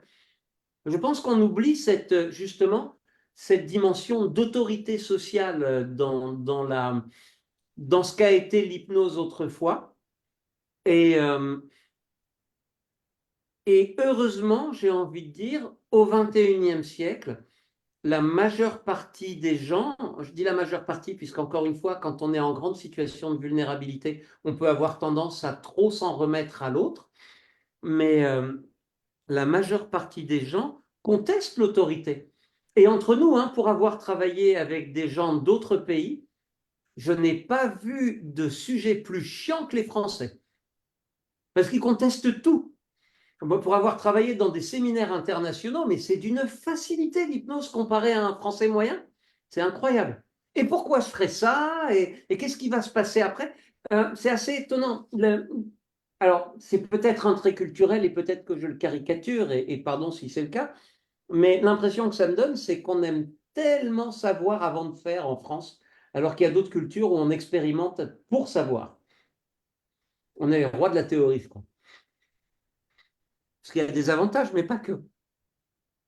Consolons nous en nous disant que l'hypnose est née en nos terres. Voilà. Oui, absolument. Non, et puis c'est pas. Et puis c'est plutôt une bonne chose, d'ailleurs, C'est bien ça. de pas s'en remettre à n'importe qui, sans aucun argument, sans aucune garantie. Quelque part, ça rejoint aussi ta flexibilité dont tu parles. D'ailleurs, là, tu parlais de phénomènes assez extrêmes de transe. Euh, Il y a Barber qui différencie les hautement hypnotisables avec notamment les hautement dissociatifs qui ont l'impression que l'hypnotiseur a le pouvoir sur eux et d'ailleurs souvent des amnésies post-hypnotiques se conforment exactement au désir de l'hypnotiseur qui sont effectivement souvent liées à un surapprentissage de conformation dans des situations qui sont terribles. Oui, c'est ça. Souvent, Hmm. on oublie souvent qu'il y a non pas trois, mais quatre réactions à la menace. Il n'y a pas que la peur, le combat et la fuite. Il y a aussi la suradaptation. Ça porte, j'ai oublié le nom, le mot en anglais, mais il y a vraiment cette idée de pleasing and appeasing, c'est-à-dire de satisfaire l'autre à tout prix, qu'on voit chez les animaux, hein, d'ailleurs. Mhm. Typiquement, mon chien s'est fait bouffer parce qu'il s'est couché devant une meute, alors que normalement, quand on se couche, on est supposé ne pas être attaqué. Euh, et, euh, et malheureusement, souvent, les personnes qui risquent d'être victimes d'accompagnants peu scrupuleux auront tendance à avoir cette attitude-là parce qu'ils l'ont apprise comme la soumission est une sécurité. Ça me fait penser à des histoires horribles. On reçoit parfois des histoires atroces en cabinet et ça fait vraiment plaisir de voir les gens évoluer, mais je n'ai pas envie d'en parler ce soir. C'est super. Euh, Alors, Si je peux relancer par rapport à ça, toi, tu nous as parlé il y a quelques minutes du fait de rentrer dans la trans-problème et puis de la transformer en trans-solution. Euh, est-ce que tu as quelque chose à nous, à nous donner comme exemple là-dessus, sur ce genre de transformation? Comment, en fait, le fait dans une conversation, ça permet quelque chose que ben, la transformée ne permettrait pas de ce côté-là? je vais prendre l'exemple que j'aime le plus montrer en conversationnel, qui est celui de l'utilisation du dialogue intérieur critique. Euh, il y a d'ailleurs des exemples, mais il y a peut-être des gens qui écoutent, donc je ne vais pas prendre leurs exemples aussi. Mais imaginez une personne qui a comme dialogue intérieur, t'es une vraie merde, t'as pas le droit d'exister, connard, connasse, etc. Et vous savez bien qu'on en a plein des gens comme ça. Et que ce dialogue intérieur est en fait une réaction d'adaptation à des situations épouvantable où la personne retrouve un élément de contrôle en pensant qu'elle peut faire quelque chose pour que sa souffrance change. C'est assez fou de réaliser ça, que en fait, ce discours-là, c'est une façon de reprendre le contrôle sur des situations où on n'a pas le contrôle. Faire des tentatives, en tout cas. Ben, quand on se met à parler avec ce dialogue intérieur-là, c'est-à-dire, et c'est pour ça que je dis que c'est vraiment un travail de posture, parce que parler avec le dialogue d'une personne, avec le dialogue intérieur d'une personne, de façon suffisamment technique et congruente pour que la personne rentre en transe et ne fasse plus obstacle au dialogue avec sa conscience, et qu'on ait rapidement une dissociation entre la voix intérieure d'un côté et l'autre personne de l'autre, ça demande d'avoir appris tout ce qu'on apprend en cycle 1, en fait. Hein. Ça demande un niveau d'intensité relationnelle, de congruence, de sécurité et de technique de suggestion. Bah, si on commençait par ça, je pense que ce ne serait pas simple pour la majeure partie des gens. Mais toujours est-il que quand une personne a un dialogue intérieur de ce type-là, et qu'on se met à questionner ce dialogue intérieur et à avoir un dialogue avec cette part de la personne qui est tout le temps présente en fait, c'est sa transe de tous les jours. Ben, la personne rentre très très très vite dans une transe dissociative. Et alors parfois, je dis très très vite, et parfois c'est pas simple, il faut négocier tout ça, mais malgré tout, ça va plus vite qu'une induction. Et quand on commence à négocier avec cette part-là, et simplement à lui montrer qu'elle essaye de faire des choses bien, mais qu'elle peut apprendre à les faire de manière différente, et qu'il ne s'agit pas de supprimer ce qu'elle a fait jusque-là, mais d'explorer des choses nouvelles et de quoi il y aurait besoin, un machin et tout ça. En fait, on est directement à l'intérieur de l'expérience cognitive et émotionnelle de la personne, et on est en train de la recadrer. Pour moi, c'est le moment le plus technique, puisqu'on voit tout un travail de recadrage conversationnel en début de semaine, qui est qu'un exercice pour créer de la déstabilisation. Et là, on le réemploie à l'intérieur d'une transe profonde pour créer du changement. Recadrage ne voulant pas dire, je précise pour les gens qui nous écoutent, substituer ma vérité à celle de l'autre, mais remettre la vérité de l'autre en mouvement en l'amenant à se poser de nouvelles questions et à aborder ces situations avec de nouveaux angles. En fait, on ne devrait jamais dire on fait un recadrage, on fait des recadrages jusqu'au moment où la personne choisit le cadrage nouveau qui lui convient. Mais c'est extraordinaire de voir ce que je pense qu'il doit y avoir est-ce que je demande des témoins? Non, on ne va pas faire ça. Mais c'est vraiment extraordinaire à observer en fait ce que ça crée. C'est pour donner un exemple. Hein, et qui n'a pas cette transe naturaliste de la petite voix critique, quoi? Avant de l'avoir travaillé longtemps, en tout cas, sous une forme ou sous une autre. Ouais, tout le monde, on est nombreux à la connaître. Cette partie de nous qui nous fait évoluer, qui nous fait progresser, qui nous amène à obtenir ce qu'on a besoin d'obtenir par des moyens pas toujours très sympas. Des fois, on dirait un coach sportif un peu connard. Allez, vas-y, bouge, gros naze. Ben ouais, mais parle-moi autrement. Et très souvent, c'est là que les recadrages vont être intéressants parce que on va pouvoir recadrer la partie qui a ce discours-là en lui montrant qu'elle-même ne fait pas d'effort. Et ça va créer de la confusion, non plus au niveau de la conscience, mais au niveau d'une partie dite inconsciente, dissociée. C'est pas mal. Ça, hein? C'est pas mal celle-là. Moi, j'avoue, j'adore ça. Je trouve ça d'une poésie. Ça et la modélisation symbolique où les gens créent tout seuls leurs solutions en mobilisant leur imaginaire. Parce que la modélisation symbolique, c'est pareil au fond. Euh, Si c'est bien fait, ça n'est ni plus ni moins qu'une régression non biographique sans qu'on soit passé par l'étape inductive formelle. Et c'est assez magique à observer. Et du coup, c'est très dialogique et on écoute des histoires incroyables. Je l'aime bien la discipline quand je m'écoute, je vois. Ça donne envie en tout cas. Quoi Est-ce que, d'autre? est-ce que tu répondrais à certaines questions? Bien sûr. Si vous avez des questions à poser, mais j'avais repéré quelque part, je ne sais plus qui, mais j'avais noté. Dans quelle mesure, voilà, Marie Trocro, dans quelle mesure alors l'hypnose conversationnelle se rapproche de la PNL? Ah, alors, euh, j'ai envie de dire, de quelle mesure est-ce que le canard se rapproche des oiseaux? La PNL est un ingrédient d'hypnose conversationnelle. L'hypnose conversationnelle est liée à la PNL, mais tout n'est pas PNL dans l'hypnose conversationnelle et tout n'est pas hypnose conversationnelle dans la PNL. Et d'autant que la PNL est souvent mal enseignée en France. Pardon pour un certain nombre de nos confrères, je dis souvent, pas toujours, il y en a qui travaillent très bien, mais pour être allé me former avec Richard Bandler, ça ressemble pas, ça ressemble beaucoup plus à de l'hypnose qu'à la PNL française, la plupart du temps. Oui. Et même de l'hypnose de spectacle parfois.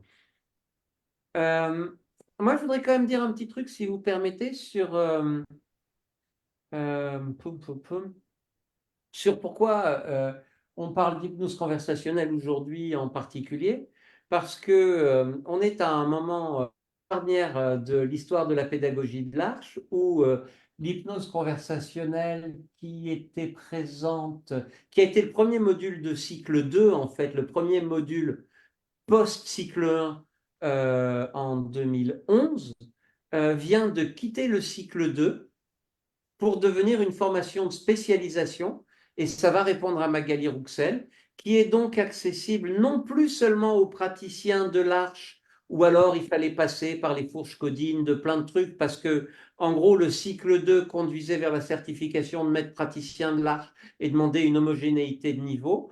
À partir de la fin de cette année, je pense, hein, de cette année scolaire, c'est ça, hein. Oui. Euh, L'hypnose conversationnelle ne sera donc plus dans le cycle 2, ce qui veut dire qu'on pourra y accueillir tout praticien d'hypnose qui a déjà 200 heures de formation pour arriver sur quelque chose d'à peu près équivalent comme niveau de formation et de pratique, d'une part, et d'autre part, ne sera plus non plus soumis à validation, c'est-à-dire qu'il n'y aura plus cette idée que ça conduit à un titre particulier, c'est juste un entraînement à des techniques différentes. Voilà. Et j'espère que ça répond à Magali, du coup. Donc, le prérequis, c'est 200 heures de formation en hypnose, où que ce soit. Et si vous vous sentez un peu fragile, avec un peu de pratique. En fait, moi, j'ai jamais été très favorable aux prérequis de pratique parce qu'il y a des gens qui sortent de cycle 1 et qui sont des fusées, il y a juste à ce qu'ils s'engouffrent. Et il y en a d'autres qui peuvent avoir besoin de répéter. Et encore une fois, pour les stagiaires qui ont parfois l'impression qu'ils n'avancent pas au même rythme que les autres, je pense que c'est oublier un truc essentiel, c'est que tout le monde est plus compétent que les autres quelque part. C'est juste parfois ce qui est mesuré, c'est pas l'endroit où on a le plus travaillé soi-même. Donc il y a des endroits où on peut avoir l'impression d'aller moins vite, d'autres on peut avoir l'impression d'aller plus vite. Mais en fait, c'est pas le sujet. Le sujet, c'est d'aller plus loin que là où on était avant. Euh, Si on va plus lentement que d'autres, ça veut dire qu'on avait plus besoin de faire ce travail finalement. Et du coup, c'est plutôt une chance. Moi, je le vois maintenant que j'ai un peu d'activité physique, ce qui n'a jamais été mon fort, mais en étant essentiellement chauffé au bois dans une maison de 400 mètres carrés, ça demande pas mal d'activité physique. Eh ben, c'est le moment où on développe les ressources qu'on n'avait pas avant, en fait. Si on n'avance pas vite quelque part, c'est que ben, on en avait plus besoin et qu'on développe plus de ressources. J'aimerais dire ça à ceux et celles qui nous écoutent que ne jugez pas votre valeur sur la base de vos performances à un moment donné. Euh, nos performances, elles sont liées à nos entraînements précédents, pas à notre valeur. Et on peut être très, très, très brillant et arriver à un plafond de verre à un moment donné, et inversement, avoir mis beaucoup de temps à avancer et devenir inarrêtable. C'est pas le sujet, en fait. Euh, Croyez en vous, mes amis. Je le pense vraiment, cela dit, Et même puis, si. désormais, ce n'est plus qu'un entraînement, ça va enlever la pression de la certification. Et comme ça, on reste concentré sur l'apprentissage, c'est encore mieux. Absolument. Et moi, ça me ravit parce que autant j'ai toujours aimé le fait que la certification de l'ARC ne soit pas donnée ne soit pas juste achetée, parce que je trouve que c'est dommage. Autant j'ai vu trop souvent beaucoup de stagiaires se mettre une pression inutile, parce que de toute façon, ce qu'on ne réussit pas aujourd'hui, qu'est-ce qui empêche de le réussir demain? Je veux dire, comment disait Churchill, le succès, c'est d'aller d'échec en échec sans perdre d'enthousiasme. Je trouve qu'elle est belle, c'est vraiment ça. Voilà, moi j'ai dit ce que j'avais à dire, mais je peux répondre à des questions. S'il y a des questions, j'en vois pas d'autres là. En fait, on avait eu un échange avec Kevin au tout début de la formation de conversationnel, où il disait en fait, l'hypnose conversationnelle, ça demande juste d'être plus rapide. Parce que d'une certaine manière, l'hypnose formelle a tendance à ralentir le comportement du sujet. En hypnose conversationnelle, comme il n'y a pas de ritualisation, ça demande plus de précision, plus d'adaptation, plus de rapidité, plus de disponibilité. Euh, alors, Grégory pose une bonne question. Est-ce qu'il s'agit de préférence de style? J'ai envie de dire oui et non. Hmm. Euh, oui, parce qu'il y a des moments où on peut préférer un style et c'est chouette. Mais pour moi, il s'agit plus, encore une fois, moi, je boucle avec le début, comme ça fera quelques histoires encastrées. Moi, je suis tombé amoureux de l'hypnose, pas de l'hypnose en général, je suis tombé amoureux de l'hypnose en découvrant le travail d'Erickson, en découvrant l'élégance et la diversité de sa pratique absolument insensée, en découvrant sa phénoménale capacité d'adaptation à ces sujets, en, en découvrant sa créativité inouïe dans les techniques qu'il mettait en œuvre. Et je crois, et pour le coup, c'est un adage de PNL, que ce qui nous rend le plus compétent, c'est notre capacité d'adaptation. Et la capacité d'adaptation, elle passe par la diversification des compétences, en fait. J'ose même pas dire des outils. Je te rejoins bien là-dessus. Tu disais, en fait, je fais l'hypnose qui est que avec la personne qui vient. C'est vrai que c'est parler du style du praticien. Certes, on amène quelque chose de nous dans la pratique, mais dire qu'on choisit les outils parce qu'ils nous plaisent le plus, parce qu'ils sont jolis, c'est oublier le fait qu'il y a quelqu'un qui vient nous voir et qui vient nous voir parce qu'il a un besoin en particulier. Donc, je te rejoins complètement là-dessus. Alors, j'ajouterais juste un truc perso. Euh, Moi, je préfère cette façon-là de pratiquer parce que je la trouve un peu joueuse. Mais, et je me rappelle avoir eu un jour une cliente qui avait une très forte position de pouvoir, qui était doyenne d'université, politique, tout ça, et qui me disait, moi, je veux quelqu'un qui me domine. Et ce jour-là, ben, un autre jour, j'aurais pu dire, allez, je joue. Ce jour-là, j'ai dit, bah, je me sens pas. C'est-à-dire qu'on a aussi le droit de ne pas se sentir capable un jour d'un truc. C'est OK. Je voudrais revenir à deux, trois questions, si vous permettez. Euh, donc ça fait une. À quand un livre? Ben, il y en a plusieurs dans les tuyaux. On aura l'occasion d'en reparler, notamment avec Yann. Je vous avoue qu'avec mes projets personnels de cette année, puisque certains d'entre vous le savent, j'ai déménagé, j'ai créé un lieu, tout ça, je suis un peu pris. C'est pas comme si je m'ennuyais. Il y a déjà un livre en cours avec un ami. Il y en a d'autres qui arrivent. Il faudrait que j'ai un peu plus de temps pour me poser, mais ça va venir. Marcella demande s'il y a une révision du programme qui est prévue. J'ai envie de dire oui, c'est un petit peu la même chose. Ça va aller dans le même ordre d'idées. Je pense que avec l'écriture d'un livre viendra la révision du programme. Hmm, je ne sais pas exactement dans quel ordre, mais je ne sais pas trop dire quand pour l'instant.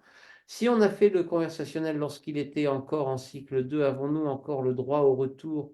Alors, ça sonne très politique proche-oriental pour ceux qui ont cette culture-là, mais je dirais que là, je ne suis pas forcément la bonne personne. Je vous invite à vous rapprocher du service administratif de l'Arche. L'hypnose conversationnelle n'est pas une marque déposée et je ne souhaite pas qu'elle le soit à titre personnel. Alors évidemment, peut-être un jour, je me fais pré-griller par quelqu'un d'autre qui la déposera. Mais je trouve dommage de déposer des mots usuels. Je trouve que c'est indécent. C'est un peu comme breveter des plantes. Breveter un travail, oui, mais breveter des mots, non, je suis pas OK en fait. Très Conseil de... compliqué. L'antériorité. Pardon? Ça n'est plus possible, a priori, vu l'antériorité. Hmm. Tu veux dire quoi? Que quelqu'un le fasse à ma place? On ne peut pas le faire à ta place, là, on peut plus. Ah, chouette. Et ça évitera à quelqu'un de devenir ridicule, du coup.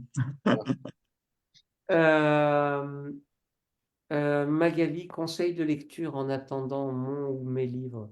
Ben, le truc, c'est que mes livres préférés, très honnêtement, il y en a beaucoup qui sont en anglais. Mm. Alors déjà, je vous recommanderais volontiers Trances People Live Polski. de Stephen Wolinski. Je vous recommanderais bien volontiers Influence et manipulation de Philippe Salvini. Cialdini. Calvini. Voilà, je disais Philippe parce que j'ai vu passer Philippe Miras et que c'est un livre qui nous a beaucoup marqué. Je dirais euh, Espoir et résilience chez Satas, couverture bleue de Dan Short. Je dirais Monsters and Magical Sticks de Mm. Mark Keller. Je dirais, il y en a plein en fait, hein. Voilà, ça vous en fait quelques-uns. Donc, voilà, voilà. J'en fais quelques-uns comme ça. Oui, Marcella, je crois que Damir a traduit a synthétisé le bouquin de Wolinski, ce qui n'est pas forcément plus mal parce qu'il y a une partie ésotérique à laquelle j'adhère un peu moins. Euh, je voudrais terminer, tiens, puisqu'on en est là et que je vais profiter de la patience de mes copains, justement pour questionner la dimension culturelle aussi de l'hypnose. Parce que tu vois, tu as commencé, je crois que c'est Clément qui en parlait, entre autres, justement, de comment, je vais pas employer tout à fait les mêmes termes, mais Yann et Clément ont parlé des attentes du sujet, et on retourne à ce fameux sujet de la manipulation des attentes. Il y a une chose qui est importante à comprendre, je crois, c'est que les attentes culturelles jouent évidemment un rôle considérable sur la manière dont des disciplines comme celle-là, qui existent parce que les sujets projettent une quantité de choses dessus avant de venir. Euh, Moi, s'il y avait un livre que je vous recommanderais, c'est terrible parce qu'il coûte très cher et que les 100 premières pages sont les plus passionnantes pour moi, c'est de lire Histoire de la découverte de l'inconscient d'Hélène Berger, parce qu'il nous montre bien comment on passe des trans, des sociétés traditionnelles à l'hypnose, justement. Et C'est pour ça moi, qui est c'est passionnant, pas ouais. bon. Hein. Passionnant, hein. Passionnant, ouais. Pour moi, Ouais. le référentiel culturel est fondamental. Je dirais même le référentiel narratif, en fait. Mais bon, c'est des conversations qu'on a souvent, donc je ne vais pas radoter. Ça vaut le coup d'aller regarder du côté de l'ethnopsychologie ou l'ethnopsychiatrie pour prendre Absolument. du recul sur nos propres ritualismes et nos propres folklores. Ah Mm. ben, pour le coup, lire Toby Nathan, ça éclaire un paquet de choses sur la pratique de l'hypnose, par exemple. De la même façon, moi, je me rappelle avoir vu il y a, ça me rajeunit, hein, une trentaine d'années, un professionnel de l'ethnométhodologie faire une thérapie ça se passait dans une réunion associative et tout le monde se foutait sur la gueule. Il a reformulé deux phrases et tout le monde était d'accord. Et je me rappelle encore j'avais 27 ans, comme ça vous saurez tout, et j'étais dans un état de sidération, d'émerveillement. Mais comment il a fait? Eh ben voilà, ça pour moi c'est un art qui est chouette en fait. Donc oui, l'ethno, c'est tellement intéressant. En fait, pour rien vous cacher, quand j'avais 25 ans, j'étais rentré en DEA d'anthropologie religieuse. Comme quoi, il y a Mm. une continuité avec. J'en suis ressorti parce que je m'ennuyais, c'était trop passif à l'époque. J'étais déjà journaliste depuis un moment, donc j'avais du mal à recevoir la béquée universitaire. Mais finalement, c'est exactement ce qu'on fait avec l'hypnose, de l'anthropologie religieuse, quelque part. Bon, eh ben, ça me fait très, très plaisir d'avoir passé ce moment avec vous. J'espère que ça aura été intéressant pour vous qui avez écouté et regardé. Clément et Yann, c'est toujours un grand plaisir de passer un moment avec vous. Vous êtes, euh, vous êtes d'excellents stimulants. Plaisir partagé. Pareillement, un grand plaisir. Merci. Merci beaucoup à vous deux. J'espère que ça aura répondu à quelques questions. Et puis, c'est moi qui appuie sur le bouton de fin. Vous avez envie de dire des choses, les copains? La conversation peut se poursuivre a priori via le replay et sur le fil de questions pour ceux qui ont encore des questions plus tard ou ceux qui nous regarderont après coup. Et puis vous pouvez aussi échanger entre vous. Voilà, comme on dit, tchuss, à bientôt. Bonne soirée à tous. Merci beaucoup. Au revoir. Merci de votre attention.